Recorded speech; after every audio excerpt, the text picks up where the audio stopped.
Hasan Minhaj is an emotional grifter. If you have Netflix and you like stand up comedy, you've probably seen one or more of his specials Homecoming King or The King's Jester, specials I would have previously recommended until today when I read an article that confirmed that many of the foundational emotional pieces and anecdotes in those specials, particularly the ones that paint him as some kind of victim or another, which now that I think about it is almost all of them, are fabricated. They're just not true. Now, comedians embellishing things on stage is nothing new. It's almost a requirement of the job. But usually it's done with the intent of making things funnier, not painting yourself as the poster child of discrimination who rose above these things to overcome adversity and make it as a Muslim comedian. Hasan's specials are different from a lot of comedians because they're more emotional. They're put together in a way that is specifically meant to endear you to him as a person. He tells these fraught and heartfelt stories, and you feel like you're connecting with an underdog, with someone who really had these experiences and is sharing them in a powerful way that also brings laughter and triumph. He talks about a supposed FBI informant who infiltrated his family's mosque a year after 9/11 when Hasan was a teenager to try to encourage and then entrap potential jihadists, Hasan included, and Hasan reportedly saw through it immediately and antagonized him by joking that he wanted to get his pilot's license, and then soon police were on the scene slamming him against the hood of his car. This makes him sound like an absolute baller.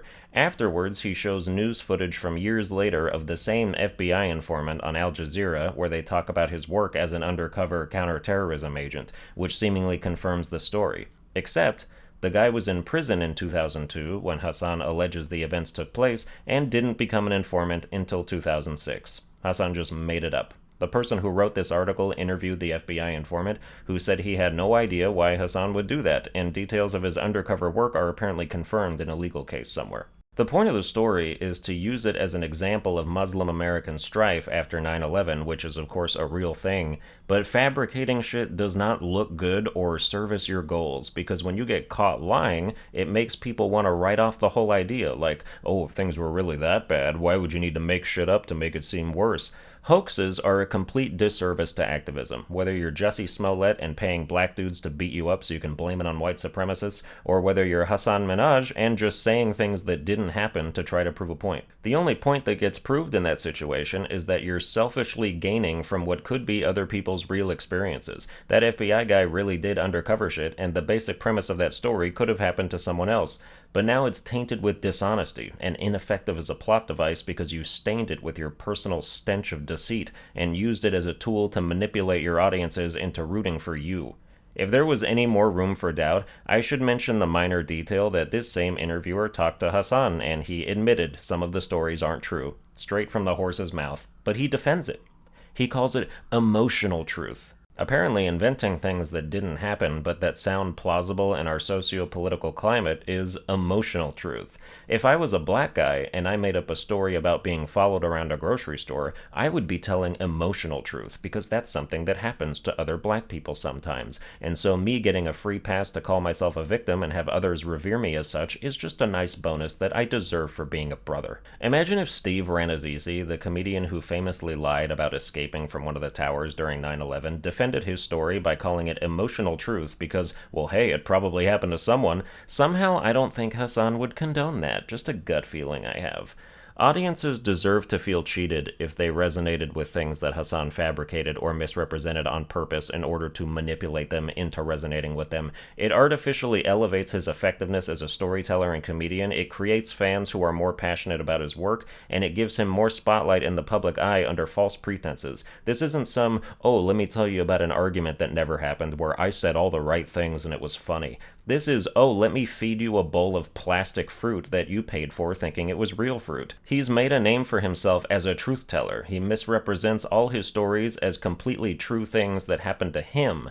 You watch a Hasan special like, man, I want to learn more about this guy's life and experiences because they're so compelling and authentic. Nope. It's just opportunism disguised as activism. Now, I'm sure he would dispute that. I know from his perspective he's articulating stories so that the stories can be heard in a vacuum and injected into the public consciousness. He wants people to be aware of potential discrimination and how things were or are like for Muslims or Indians or brown kids in general, and to come out of his shows with an altered perspective. It just so happens that he's also framing everything from his lens and writing and directing these fictionalized scenarios with him as the star, so people are paying attention to him and looking to him as the comedic mouthpiece of a generation of certain minorities who celebrate him as someone who lives in their world and shares the same experiences, except he doesn't. Not some of them, at least. There are other allegations surrounding Hasan Minhaj from people who worked with him, like that he hated fact-checking on his political talk show because it stymied his creative vision, aka penchant for making shit up to advance his political agenda,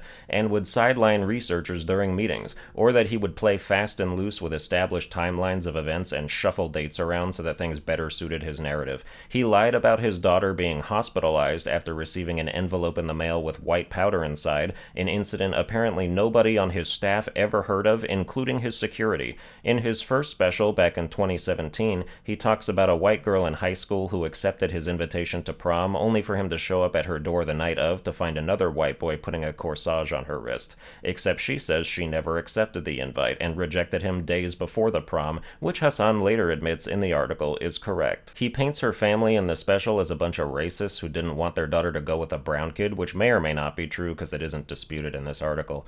But he shows ineffectively blurred Facebook photos of her and her now husband, who's also Indian American, that are real in the background of the special while talking about them, which led to her and her family being doxxed and threatened online for years. He left the easiest possible breadcrumbs for anyone to follow who wanted to look her up. He talked about what city and state they were in. It would be easy to check high schools and graduation years from other information he gave, and white girl engaged to Indian man is pretty easy to narrow down.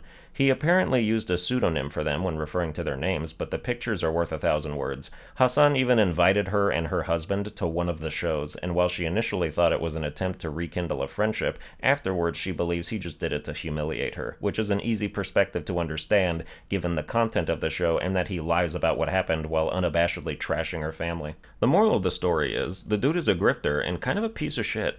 There's nothing here that's like criminally wrong or that makes him seem like anything worse than an asshole, but all this stuff makes his entire persona and rise to fame a facade, and fans of his should absolutely feel miffed and betrayed. I always thought he was one of the few people who are woke in a way that isn't annoying, that I could still resonate with and appreciate his perspective, but now that all feels hollow and disappointing. Hasan Minhaj? Screw that guy. Well, that's going to do it for this episode. I hope you enjoyed it. If you did, you can like, share, and subscribe. Watch all my other videos where I tell stories that actually happened, unless it's obviously a joke. And I'll see you guys next time.